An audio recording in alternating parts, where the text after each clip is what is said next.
ไถนาป่าดอยเหงื่อรินหยดหลั่งลงรถแผ่นดินไทย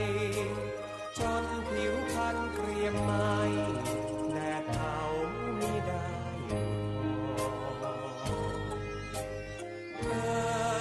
พักกายมีควายเคียงนอนสาบควายกลิ่นโคลนเคล้าโชยอ่อนยามนอนหลับแล้วไฟฝันกลิ่นโคลนสาบควายเข้ากายหนุ่มสาวแห่งชาวบ้านนาไม่ลอยเลิศฟ้าเหมือนชาวสวรรค์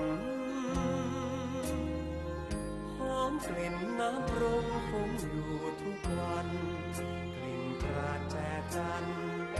หอมเอ่ยผิวพรรณน้ำต่างชาวนาอย่าดูถูกชาวนาเห็นหน้าอับเฉามือถือเคี้ยวฉันเห่าเกี่ยวข้าวเลี้ยงเราผ่านมาชีว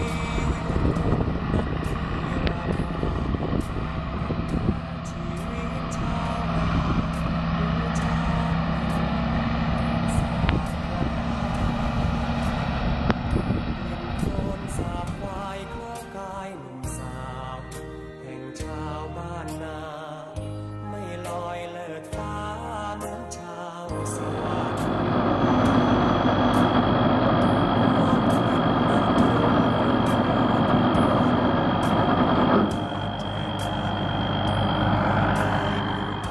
นั้นต่างชาวนาอย่าดูถูกชาวนาเห็นว่าอับเฉามือถือเคี้ยวฉันเห่าเกี่ยวข้าวเลี้ยงเราผ่านมา